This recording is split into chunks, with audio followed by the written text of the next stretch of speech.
So let's talk about some of the more exciting things in our skin, like our hair, our fingernails, some of our glands, and some practical applications like skin cancer and or burns and how we can categorize our burns. So when we look at our hair and our nails, both our hair and our nails are made of keratin. It's a primary protein of both the hair and the fingernails. We find that these are going to be considered accessory structures to the integumentary system. The thing that we focus the most on with the integumentary system is the epidermis and the dermis. The skin is by far the most important part of our integumentary system. Now, when we look at the hair and nails, we're going to have slightly different variations of keratin. So you probably have noticed your skin's kind of squishy and soft. We have a different kind of keratin that makes up the stratified squamous epithelium of the epidermis. And then when we think of the keratin of our fingernails or the keratin of our hair, that has a different composition. It's still all keratin, but there's different varieties. And that goes back to the introns and exons of pre-mRNA processing that we talked about in our last unit. When we look at that hard keratin, we're going to have it used for our fingernails and our toenails. And the reason it's harder is because there's more linking between the keratin molecules. Those keratin proteins are going to have a more developed quaternary structure. Now when we think of hair, our hair has some general parts to it. We have the pilus of our hair. That's another name for hair. Now most individuals I know refer to hairs as just hairs. If anyone's taken microbiology in here, you probably remember the sex pilus that's used to exchange plasmids between bacterium. That's an example of a hair-like structure that connects adjacent cells. So pilus is just a technical term for hair. When we think of the hair, it's going to have a lot of highly keratinized cells arranged in it. And this hair is going to have kind of a popsicle or a push-pop appearance to it, and that it's going to grow up out of the surface and have a tube with concentric layers. I used to have a lot of push-pops when I was younger, so that's what I always think of. Now, in regards to the differences in the number of hair follicles in our bodies between males and females, generally speaking, there's about the same number of hair follicles. The difference between male and females is how activated those hair follicles are. So, for instance, we have a bunch of hairs on our forehead. We just don't see those hairs on our forehead very well because those hair follicles are very underdeveloped hair follicles. The hair follicles in our scalp are very highly developed. When we hit puberty, we have the hair of our axillary and our pubic regions that starts to develop. For males, we also have the facial hair that also starts to develop as well. Most of our body will have hair. There's a couple exceptions. The thick skin areas of our body. So think palms and bottom of our feet don't have any hair. The parts of our body that are going to be involved with reproduction, so the shaft of the penis, the head of the penis, the labia minora, don't have any hair as well. And the nipples also are absent of hair or devoid of hair. So when we look at a generic or a stereotypical hair molecule, there's going to be, or hair apparatus, there's going to be some parts to the hair, I should say, that we can look at. Number one, we have the bulb. And as the name implies, the bulb is this big swelling that occurs down in either the dermis or the hypodermis, depending on how deep that hair is. So here on this slide, our bulb is right here. It's the swelling that occurs at the base. We're also going to have the root, and our root is going to be the part that's beneath the surface of the skin. The part of the hair beneath the surface of the skin is the root. So you could think of the bulb as part of the root, the part of the root that bulges out or expands. The shaft is always going to be the part of the hair that's above the surface of the skin. That's the part of the hair that you can see. I know there's a common misnomer out there, and that's that after you die, your hair continues to grow. And that's a very common misconception. And it's not necessarily true. Generally speaking, what happens after we kick the bucket is not that our hairs continue to grow, but that our hypodermis and our dermis, we lose some fluids from our bodies, and there's some contraction of the tissues around the hair. And as the hypodermis and dermis around the hair shrink in, the hair molecules, or the hair follicles, the shaft starts to protrude outward as the tissues recede around the hair itself. So it's not that the hair is growing, it's that the tissues around the hair are receding just a little bit after we kick the bucket. When we look at this hair bulb, it's going to have a lot of blood vessels around it supplying nutrients to those actively dividing cells that make up the hair. We call that the dermal papilla. On this slide right here, our dermal papilla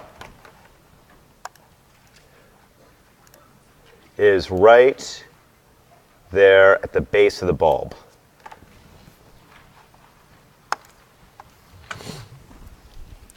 And then directly superior, superficial I should say, to the dermal papilla, we'll have the matrix of the hair. This is the living part of your hair follicle where we have actively dividing cells making your hairs grow longer. Now if we were to take a hair and slice it so that we have a cross-section, typically a transverse cross-section, there will be 3 layers or 3 concentric rings to it. We'll have the medulla, the cortex, and the cuticle. Our medulla, as the name implies, is in the middle. Think medulla for middle. And we have lots of different medullas in our body. So whenever we see medulla, I always want you to think towards the middle of whatever that structure we're referring to with that medulla. We also are going to have a cortex. This makes up the bulk of the hair, and we'll have most of the keratin that gives our hair its structural strength. And then finally, around the perimeter, around the surface of the hair, we have the cuticle. And this cuticle is going to help give some of the coloration to our hair. When we dye our hair or stain our hair, it's usually the cuticle of the hair that we're going to be altering. And this cuticle is going to have some scaly-like appearances to it. And these scales of overlapping cells in the cuticle help to direct the hair to make it grow out of the surface of the skin. Every once in a while, the scales of the cuticle get bent in the wrong direction, and instead of that hair growing out, the hair grows sideways. And we get those lovely ingrown hairs that we all know and love so much. So, to skip ahead a couple slides, if we look at a cross-section of a piece of hair, in the center is the medulla, the outer perimeter is the cuticle. Oh, that was not smooth at all. And then in that main bulk of the hair, we have the cortex. As we look at our hairs, there's going to be the hair follicle itself. And when we think of the hair follicle, this is the tube that the hair moves through, the shaft of the tube, or the shaft of the hair is going to move through. And it's going to go from sometimes the hypodermis, but always through the dermis and always through the epidermis. One of the interesting things about the hair shaft and its follicle is that we're actually going to have epithelial cells come down and extend down into the hair shaft and follicle. And this is significant because when we have burn victims and they start to have their skin regenerate, what usually ends up happening, and especially during second-degree burns, is that their epidermis will appear as granules on the surface of their skin. And this process is known as granulation, where the stratified squamous epithelium will grow up out of the hair follicle and then regrow the epidermis of that individual. So they'll usually end up with their epidermis regrowing as polka dots or speckles on the surface of their skin. Each speckle corresponding to a hair follicle that had some stratified squamous epithelium down in the dermis to regenerate the epidermis. The epithelial root sheet has that, as I mentioned, the epidermis extension. The connective tissue of our root sheath is going to have lots of blood vessels in it. And those blood vessels are going to supply some of the glands associated with the hair. We'll talk about that gland in just a couple slides. We'll also have one nerve ending per hair. And this nerve ending per hair is important because it allows for you to feel when the hair is being wiggled or tugged upon. And most of the time, it's just irritating. I have little kids right now, so when they climb up on me, they like to grab my hair as an anchor point and pull on it. And that's why my wife has a short haircut now. For these hair receptors, though, they serve a good function for us because if you feel bugs crawling across your skin, we live in Wisconsin, so I'm thinking of like wood ticks and deer ticks. Most of the time that I found a tick on my body, it's because they've been bending a hair and activating that nerve ending inside of my hair follicle. We also are going to have what I was taught as the erector pili muscle, or the pilo-erector muscle. And if you look at the root words, erect is the root word that I want you to focus on. When something is erect, it's pointing up. It is upright. The pilo-erector muscle is going to give us goosebumps. It will make our hairs point upright or become erect when it's activated. Now, when we look at this erector pili muscle, for very hairy individuals, it actually serves a little bit of a purpose in that when they get goosebumps and their hairs stand upright, they trap warm air around their bodies, and they help to maintain their body temperature. Most people, though, aren't incredibly hairy. So when we get goosebumps, it's typically not going to make us that much warmer. Let's talk about hair color and hair texture as well. That's pretty interesting for most individuals. When we look at the texture of our hair, whether it's straight, wavy, or curly, has to do with the shape of the hair shaft itself as it's being grown from the hair root and extending above the surface. If the hair itself is round, we'll have straight hair. If that hair is oval in shape, if you have a cross-sectional slice, we're going to have curly hair, or wavy hair I should say, and then that really curly hair is going to be flat in appearance if you have a cross-sectional slice. And when we look at hair color is controlled by multiple genes with multiple alleles, but as a general rule of thumb, we find that brown and black hair will be the dominant ones, and we'll have lots of eumelanin present in the brown and black. Eumelanin being the true melanin, or the dark brown, dark black melanin. Red is going to be controlled by phenomelanin, which is a different kind of melanin produced by the melanocytes. And what we find is that the gene that codes for eumelanin and the gene that codes for phenomelanin are different genes. So you can have red hair, or the red pigment, masked by the dark brown pigment. And there's usually those horror stories of middle schoolers that try to dye their hair or bleach their hair, and instead of turning blonde, they turned red because they removed the eumelanin but didn't remove the phenomelanin from their hair. If somebody has blonde hair, they have almost no eumelanin and could potentially have a little bit of phenomelanin. So if somebody's a strawberry blonde, they'll have no eumelanin, but they'll have a little bit of phenomelanin. And if they're a redhead, they'll have no eumelanin and a lot of phenomelanin. Question?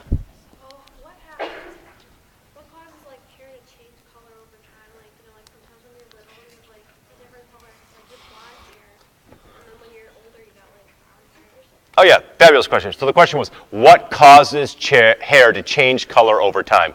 Usually it's really common for infants to be blonde in appearance. And then as you age, you get your hair color when you're an adult. And then as you continue aging, you lose your hair color and go to gray or white. And this has to do with the age-dependent activation of the genes in our body. So think of the genes associated with the production of sexual steroids. They are not turned on when we're born. We have to go a couple years before they're turned on. And then they're turned off when we reach the geriatric stage of life. And the turning on and turning off of the genes that regulate pigmentation of our hair are also time-dependent as well. When we look at gray hair versus white hair, at this point in time, we're no longer producing either the eumelanin or the phenomelanin, but what we find between the gray and the white hair is the amount of air that is present in the medulla. If we have a little bit of air in the medulla, it'll be gray hair. Lots and lots of air in the medulla will give us white hair. So the differences between being silver-headed or gray-headed is typically going to be the amount of air in the hair as you age. So when we think of our hairs, Most of the hair on our trunks and torsos are vestigial in nature, with the exception of those very hairy individuals. We also use hairs to find out when a parasite or an insect or any kind of substance or pathogen is crawling across the surface of our skin. Particularly for our scalp, we retain a lot of heat with the hair of our scalps. I don't know about you, but when I was younger, my mom always made me grow out my hair in the winter, and then during the summer, she'd give me a buzz cut, nice and short. Usually so she could clean my hair easier. Has anyone in here ever been shaven bald? Like perfectly bald with a razor? I did it once in my life. So for you that did that, how did it feel being completely bald? Felt naked. You felt naked? Yeah, I was cold the whole time. I had to wear a stocking cap in the middle of July because my head was so cold. When we think of the hair around the pubic region or the axillary regions, those usually signify sexual maturity. When we think of the nose hairs or the hairs in your ears, those are guard hairs called vibrissae. And they help to keep insects from crawling into your nose, your external nair, or crawling into your external auditory meatus, your ear hole, so to speak. We also are going to have eyelashes and eyebrows that we can use for that nonverbal communication.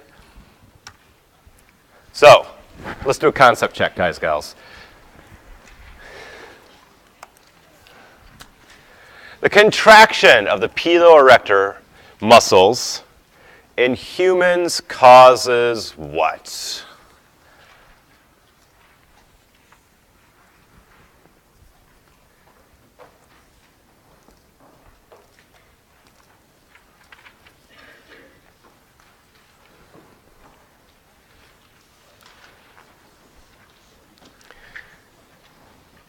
And we need to emphasize, most people are not very hairy. So think of a normal, not incredibly hairy person getting goosebumps.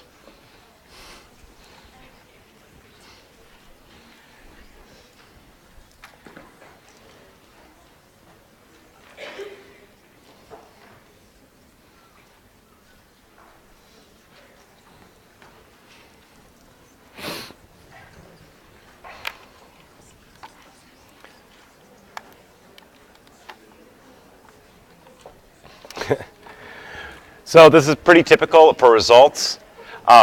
If you have a lot of hair on your body, on your torso and your appendages, yes, there will be warm air trapped next to your skin, but most of us aren't that hairy. The hairs on our torso and trunk are vestigial for most individuals and don't serve an apparent function or purpose. So for the vast majority of individuals, when we get goosebumps, our hairs stand on end with no apparent function.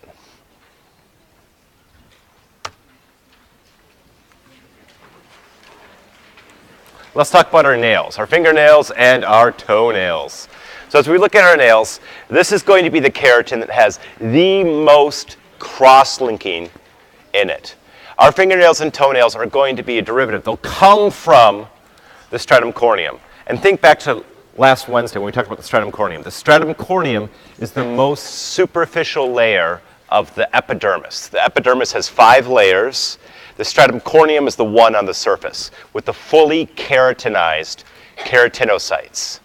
So when we think of nails, our fingernails or our toenails, they help us with grooming. It's easier to pick something off of your skin if you have a fingernail to pinch at it with.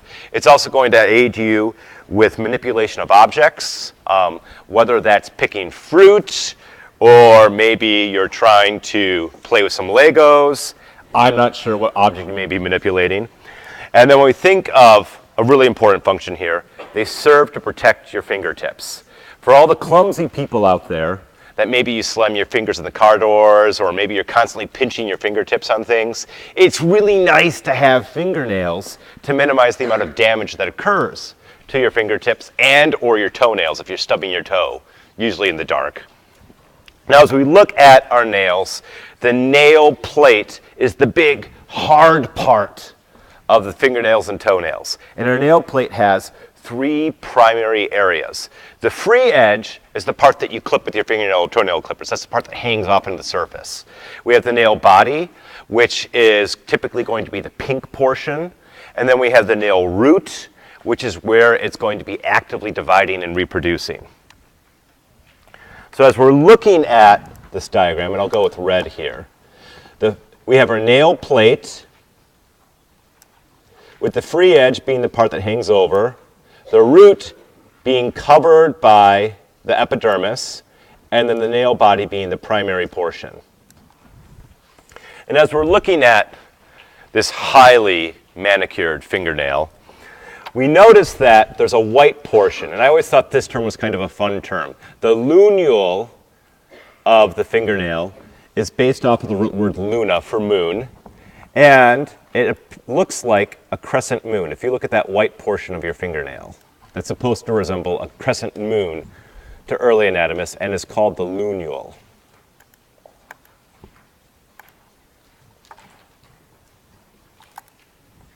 Question?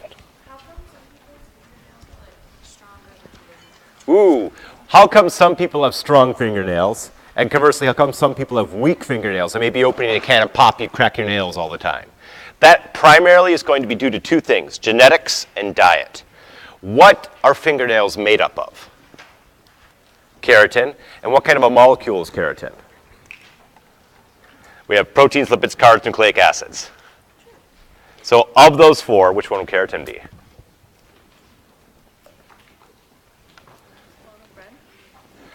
She wants to phone a friend. Guys, gals, help her out here. Protein! Excellent. So from a dietary perspective, you need to get enough protein in your diet to maintain the strength of your fingernails and your toenails.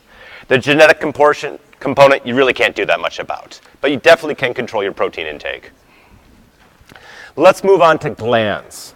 We have two kinds of sweat glands. The technical name for a sweat gland is a sudoriferous gland. When we look at our sweat glands, I always like to think of them as the stinky one and the not stinky one. The apocrine sweat gland is the stinky one. And here's how I keep track of where the apocrine sweat gland is. The apocrine sweat gland is in the axillary and anogenital regions, the A, and A. So when we think of the axillary region, that's your armpit. And then you think of the anogenital region, that down where your underwear is. That's where your stinky sweat glands are going to be, those apocrine sweat glands. Those apocrine sweat glands are not going to be active until you reach puberty and become sexually viable. And what we find with the apocrine sweat glands is that the production of sweat from these glands is going to be much thicker. It's going to contain a lot more lipids, a lot more protein and carbs, and it's going to have a lot more material to foster the growth of bacteria. And it's not necessarily that the secretion itself has a strong odor to it. It's all the bacteria that eat the secretion that produce the strong odor associated with the apocrine sweat glands. When we look at our apocrine sweat glands, in terms of the histology of them, they're usually pretty hard to find on most microscope slides because we don't take a lot of cross sections of the axillary or anogenital regions. Most skin slides won't have those apocrine sweat glands on them just because of where the skin is harvested from. Now when we look at our apocrine sweat glands, depending on where you're from, some people really appreciate the natural musk associated with the production from these apocrine sweat glands. And it's believed that there are some pheromones that are also secreted from the apocrine sweat glands. Pheromones being a chemical, usually that's associated with making you smell sexy to the opposite gender. Although if you ask my wife, there's nothing attractive about BO. Now when we look at individuals that have really strong BO or body odor, there's a technical name for that, and that's called bromhidrosis. And that is from excessive bacterial growth eating the secretions of those apocrine sweat glands. If you have that strong odor, the best thing you can do is remove the secretions to reduce the bacterial count. And to remove those secretions, you need to take a shower. We also have merocrine or ecrine sweat glands. And these are the common ones. These are the ones that aren't necessarily going to be associated with being sexually viable, but instead are going to be associated with thermoregulation. The secretions from these apocrine sweat glands, or this particular kind of sudoriferous gland, is going to be very serous, very watery. And this liquid, this water, is going to reach up to the surface of our skin and then evaporate. For those of you who've taken chemistry classes, you know the heat of vaporization. When you go from a liquid to a gas, that phase change is associated with the absorption of a lot of energy, and that's how we cool ourselves. These apocrine sweat glands are some of the simplest glands in our body. They're just a tube that coils around itself a little bit that secretes this watery or serous secretion to our surface. We find that with these glands, we actually have a little bit of smooth muscle associated with them.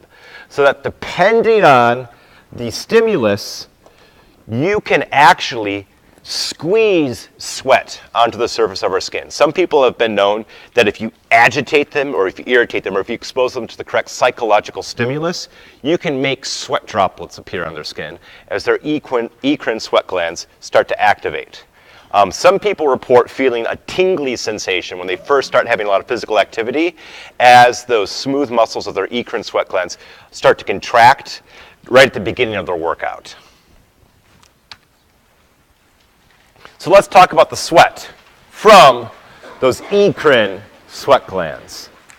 When we think of the sweat, it's going to start out very watery, very protein-free. It's going to move through the gland, through that apocrine sweat gland. And as it's moving from the deep portion of the gland up to the surface of the epidermis, it's going to pick up ions that will be selectively secreted into it. It's going to have some sodium chloride ions present. Some sodium chlorides will be reabsorbed. This depends on our body's electrolyte balance. A common thing for a lot of athletes that spend a lot of time sweating is to take a salt tablet at the end of a long sweaty workout to help restore some of the sodium chloride that's lost from these apocrine sweat glands. And I need to emphasize something here. The pH of sweat is 4 to 6. So our pH is less than 7. It's less than neutral. Our sweat is acidic in nature. And because we are constantly dumping acidic sweat onto the surface of our bodies, our epidermis is acidified. It is an acid environment. It is also very salty as well from all the sodium chloride. And this serves a very important purpose. Think of structure and function.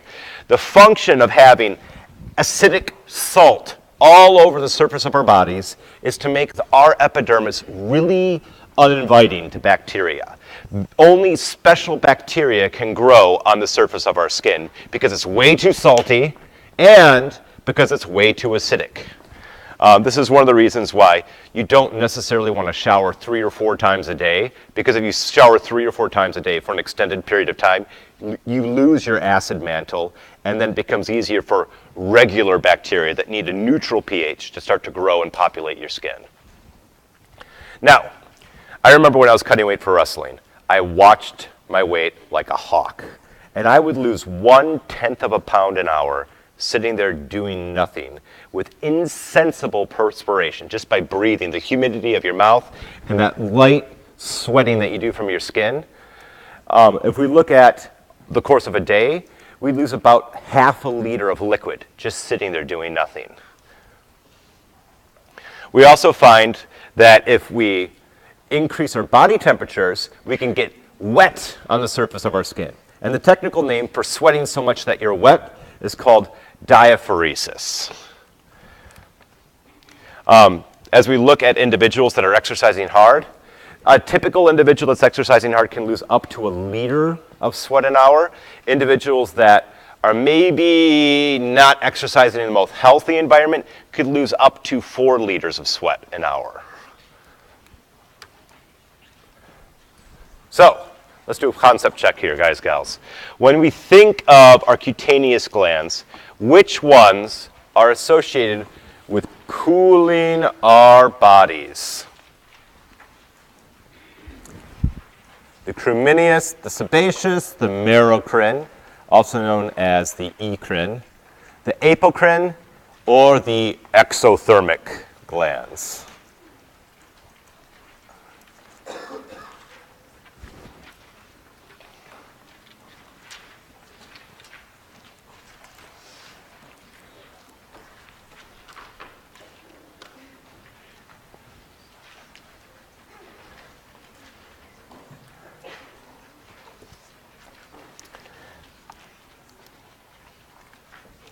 Let's go with 30 more seconds.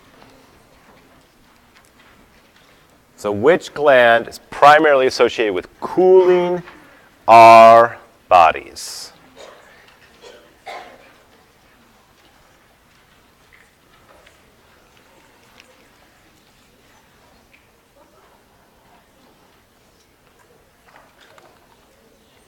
So if you haven't answered yet, please make sure you answer.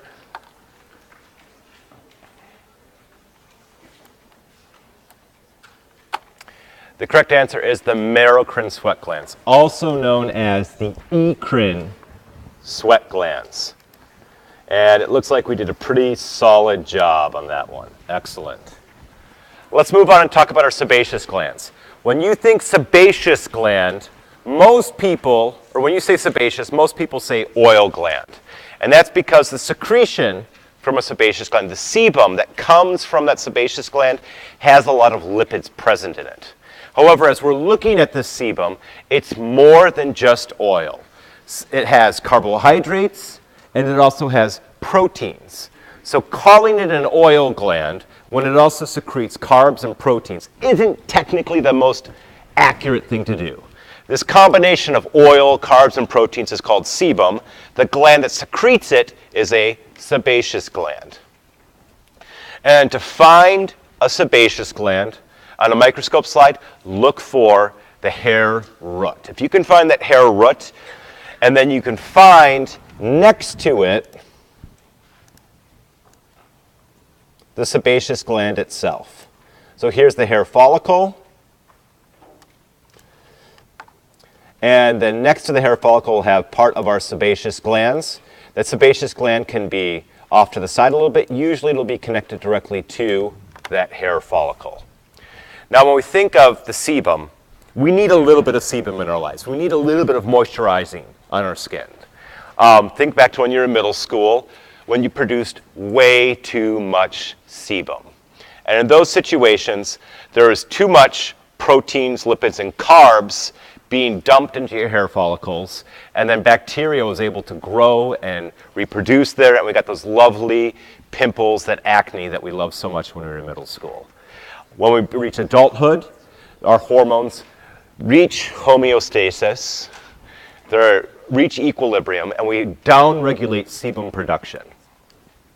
We find that one of the vitamins that's associated with sebum production is vitamin A. And if we have too much vitamin A in our body, our sebaceous glands starts to shut down. This is related to a treatment for individuals that have very severe acne.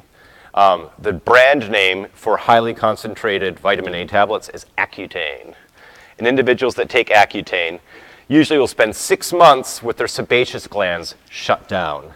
And it's usually 6 very miserable months with lots of bloody noses, lots of chapped lips, and very, very dry skin.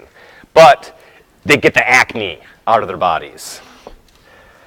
When we think of lanolin, which is commonly used as a base product for beauty, for creams, for lotions, or if somebody has chapped skin or chapped nipples, that lanolin is just going to be the sebum of a sheep.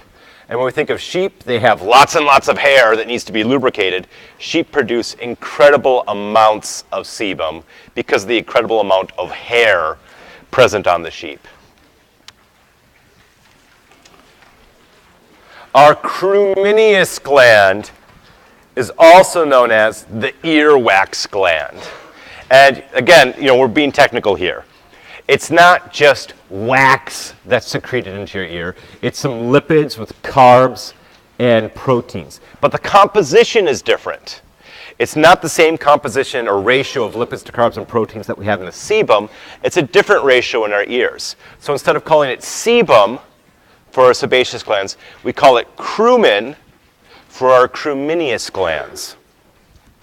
And this cerumen serves some very important purposes. Our earwax helps to lubricate our eardrum, our tympanic membrane.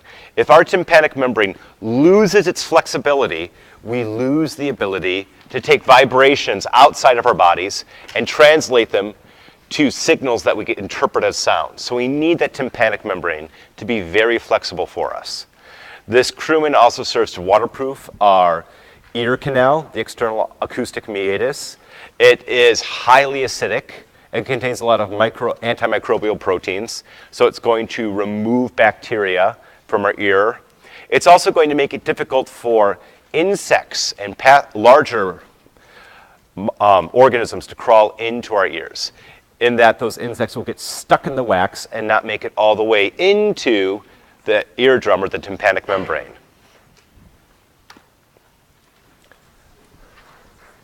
When we look at mammary glands are the milk-producing glands. These are associated with mammals, and we as human beings are mammals. We have mammary glands.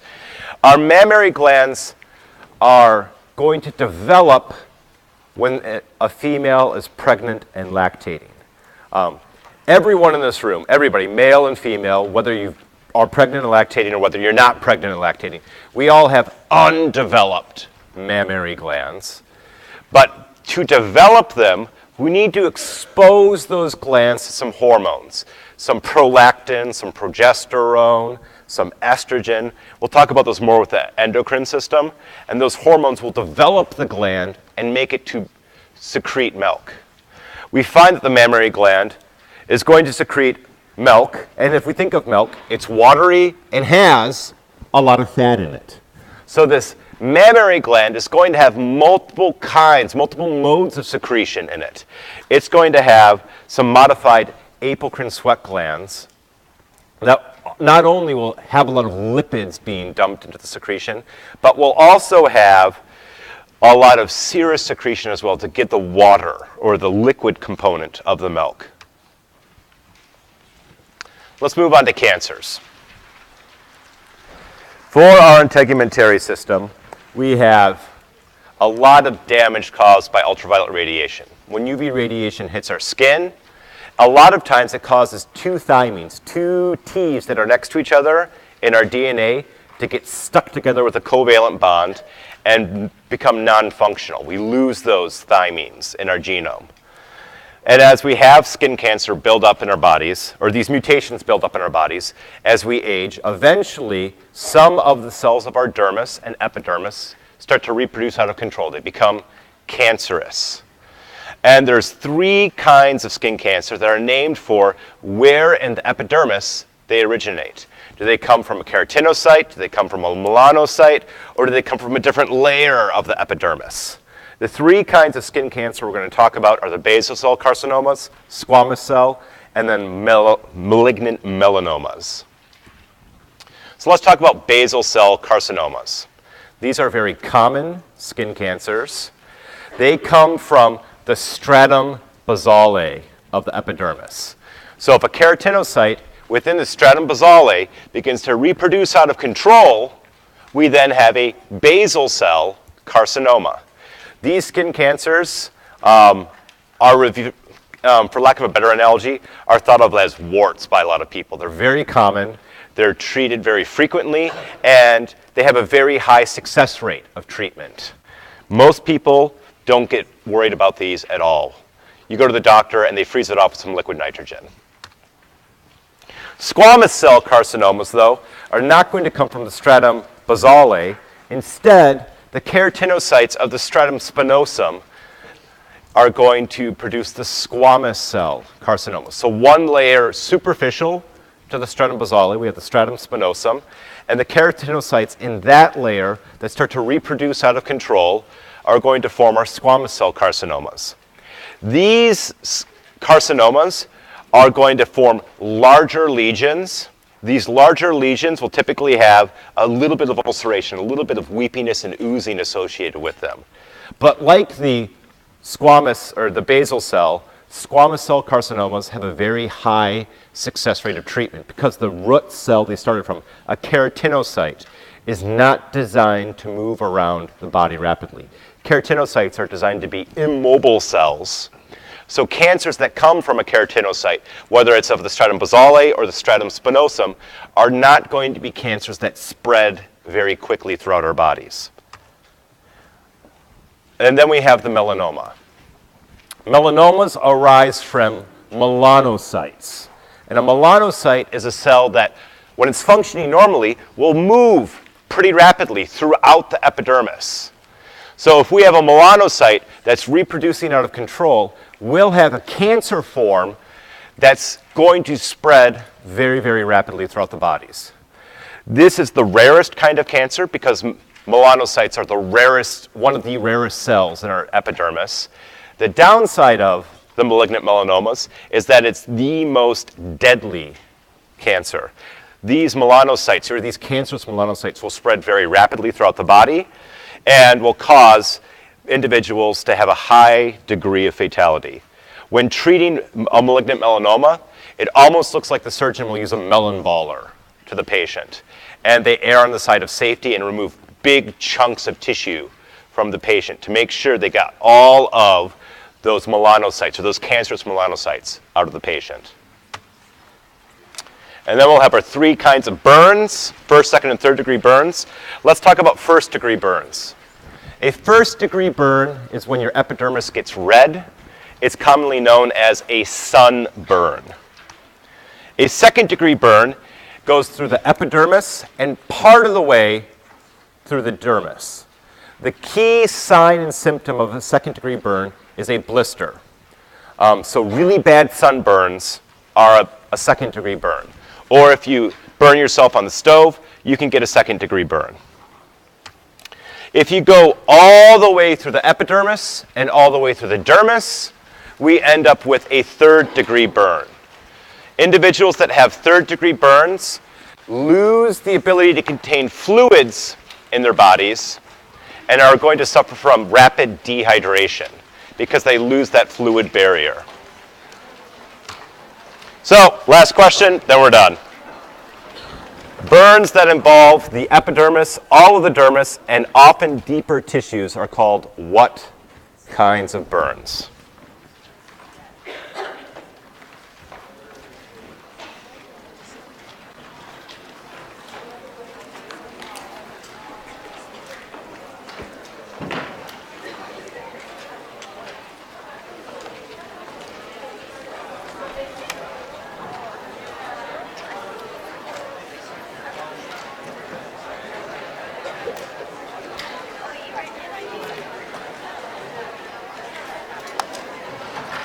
And the answer is third. Have a good weekend.